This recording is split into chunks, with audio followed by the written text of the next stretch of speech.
Hello, I'm Filip from Poland and I've lived in China for 9 years. 因为我不知道下一辈子还是否能遇见你。 I made millions of fans by singing Chinese songs on the streets of Chengdu, where I've lived for most of the time. This is my first YouTube video. I'm super excited. This is gonna be an introduction about this channel and about me. I'm gonna give you my full story of 9 years here in China. So let's go.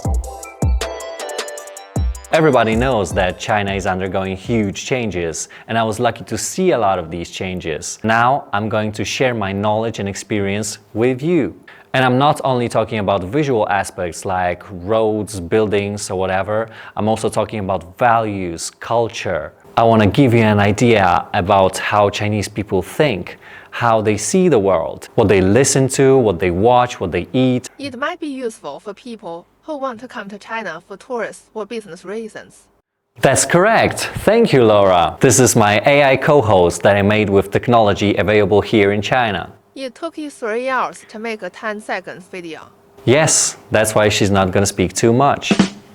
I believe many of you have Chinese friends in your country. Maybe you want to do some business with Chinese, or you just want to get to know this culture. I'm hoping that you're gonna find this channel helpful. I decided that it's time to show what it's really like to live in China. There's so much stuff coming on. I'm also looking forward to your feedback and questions. So let's create a nice and friendly atmosphere in the comment section, alright? My full name is Filip Semerylo. I was born in Warsaw, but I grew up in a small village in Poland called Chotyłów. It's just by the eastern border. I had a decent life and education. I had a best childhood ever, partying, playing football. Poland is great for these things. But you cannot play around your whole life. You have to think about the plan for the future. So my plan was languages. I went to Warsaw University to study English teaching and philology.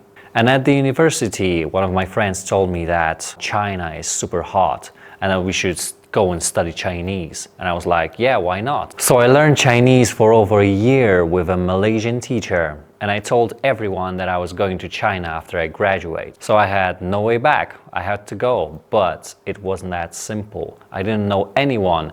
I was just looking for some job offers on Google. I had interviews through Skype. And amongst many offers from around China, I chose the one from Chengdu. Although I had no idea about that city, I just Googled it and it looked like it was pretty big, but still not as internationalized as Beijing or Shanghai. I was hoping to experience the local culture. So it was the end of 2014 that I landed in Chengdu. These are my first pictures taken. The first day was astonishing because I was in a very old inn, and in the middle of the night, a cat fell through the ceiling of my toilet, right into the bathtub.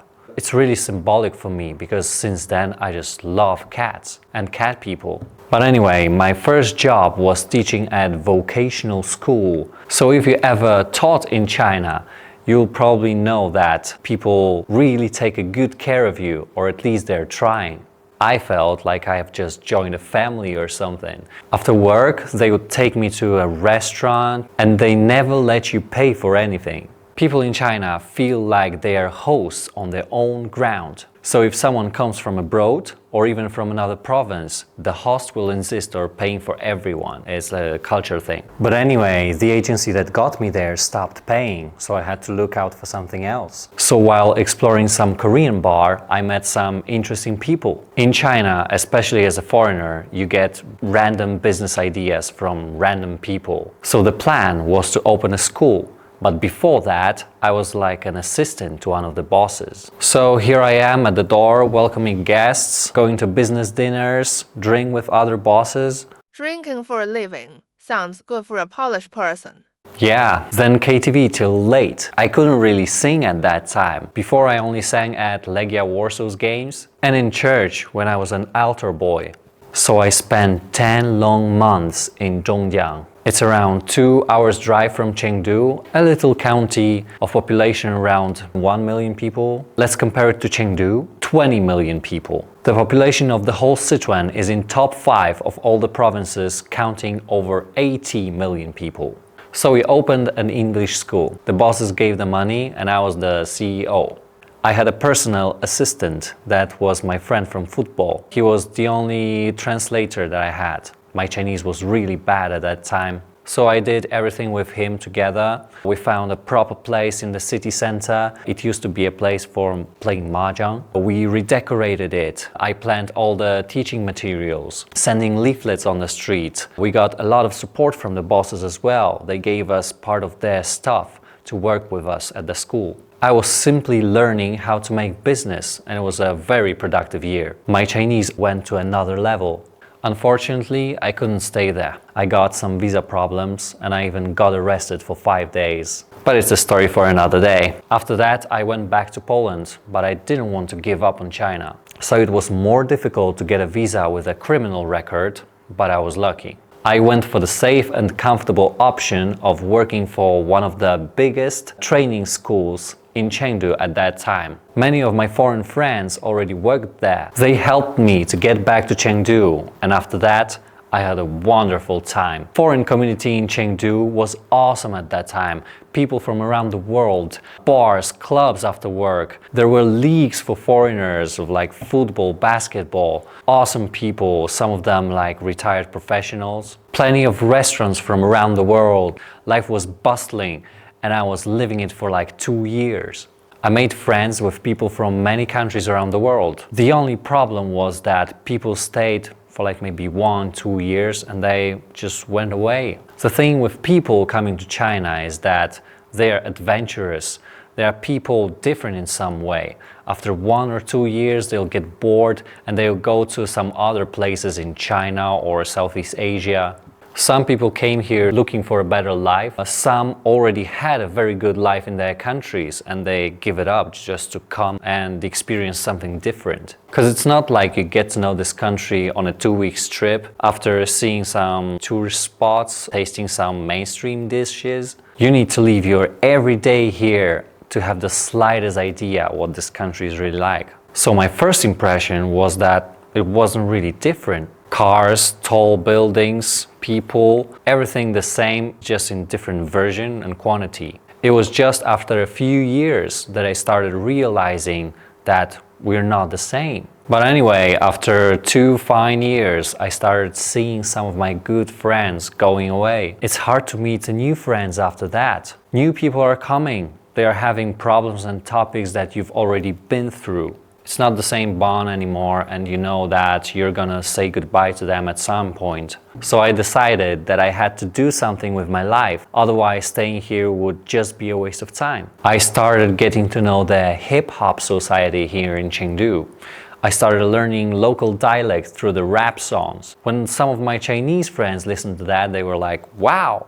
But it's not like I have some real dope rap skills. It was more about the pronunciation, how it's clear and stuff like that. So I learned more and more songs. I took part in some videos, small documentaries, then I got invited to the local TV, then to a bigger TV and bigger stage. I guess this is how entertainment circle works in most of the countries, right? You get invited to one thing, you do it well, you get invited to the next thing. I'm also lucky to be a tall blonde guy with blue eyes, which helped me a lot, but it was still hard. At first, I did a lot of gigs for very little money or even no money just to gain experience. It was my choice. I had much more lucrative options out there. You should know that foreigners in Chengdu at that time could earn at least 1,000 RMB, which is over 100 euro per day, by doing not only modeling jobs, but all kinds of weird jobs like acting as a manager of an international company.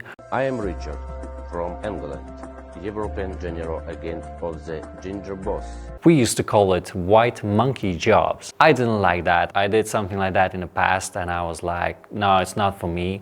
And I felt like it wouldn't last too long. And indeed, it didn't. So I was doing gigs for local media, local money. I still had my teaching job. It was only 15 hours a week and 2 days off, so I had a lot of time.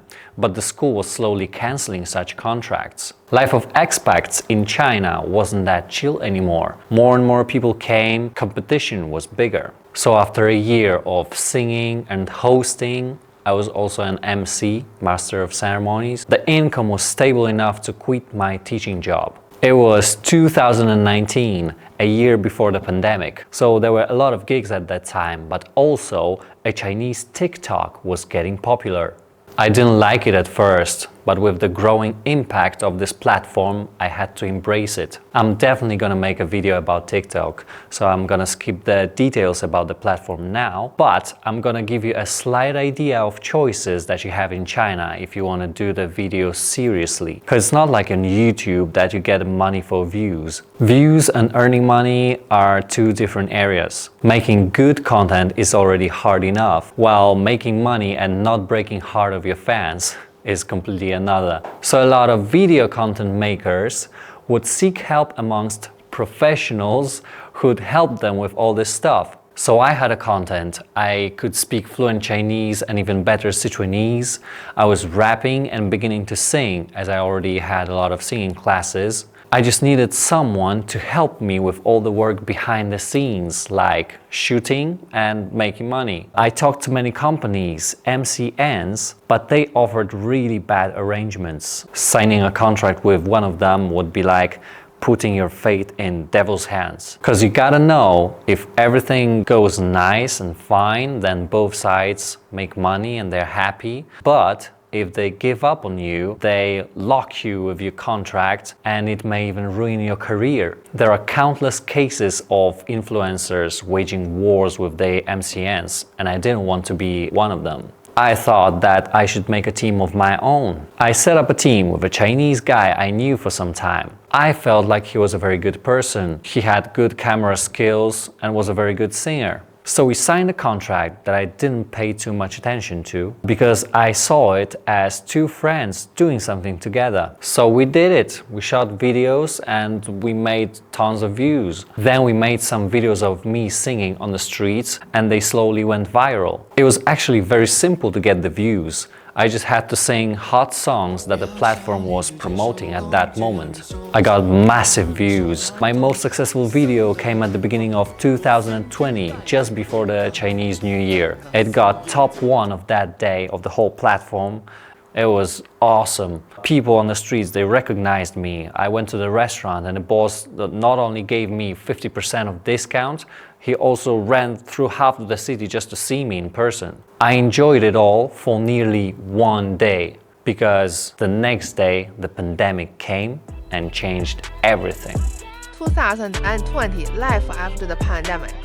Spring Festival is like Christmas for Chinese people. Everybody goes home at that time of the year. Stations and airports are full of people. Every ticket is sold out. There's news coming on about a new virus. It's spreading from Wuhan to all parts of the country. Everyone is migrating, which leads to the fast spread of the virus. News and videos are all about it. Wear a mask, stay at home. Nobody wants to see the singing videos, especially not on the streets. First few months of epidemic were really hard. It was hard for all the expats. Many people left China then, but the final blow for English teachers was about to come. In 2001, they introduced a new law concerning training schools in China. It was called Double Reduction Policy because it reduced two things: academic pressure and after-school tutoring. You have no idea how hard the life of a Chinese student was before that. Classes from 8 a.m. till 5 p.m., lots of homework. Ambitious parents would sign them for additional classes. So now, with the new policy, children can be more children again, and parents have less economic pressure. Most of the training schools shut down, but some of them survived by turning into non-profit organizations. There was no more demand for so many English teachers, so a huge number of expats left China. I was really lucky that I had chosen to change a career path, especially that live streaming was blooming at that time. I wanted to do lives, but I couldn't stream on TikTok where I had my fan base, because there was a policy that foreigners couldn't stream on TikTok. I went to another platform called Kuaishou. It was my best option at that time. I live streamed there, mostly chatting and singing. I was new to it, so I had to work hard to gain experience. Then, in summer of 2020, they made it possible for foreigners to stream on TikTok. So I moved there. But still, the streams were not good enough. I was just singing Chinese songs on the street. Income was just so-so. I hired people. I had a lot of costs. I was in a very bad financial situation. Apparently, I reached the level of income when I had to pay additional tax.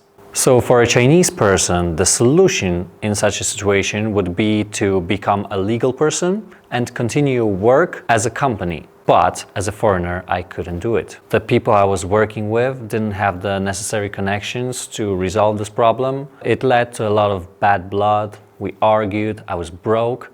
I was thinking about going home. But not yet. I felt like I could still make it, especially that I had a lot of good people behind my back. My hands were tied by a ridiculous contract that said I had no power at all. So in order to release myself, I resigned from my big TikTok account and a Kuaishou one, which both counted around 7 million fans.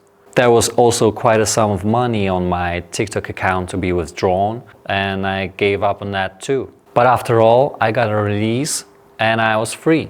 Since that, everything changed for the better. I met a dependable MCN with a nice team. I moved to another platform that was getting popular at that time. I got a video on it with as many as 90 million views. I made good money and I'm still in the game. I'm still doing live streams. I can sing over 500 Chinese songs by now. My knowledge of Chinese language and culture is at a decent level, I think. I got a nice Chinese car. So now I'm at the point that I want to do something useful. I want to share my knowledge, my experience, help people understand China. I made this new studio especially for this project. I felt the need to do it when I went back home after 4 years of being away because of the pandemic. I went to Poland thinking that people would be much more aware of what's going on here, but it looks like it's quite the opposite. I searched for some quality material about China and I found very little. It's time to change it. You're gonna meet the real China with me. I'm gonna tell you about Chinese music, movies, games, food, places, hot topics, everything you wanna know. So please like, subscribe,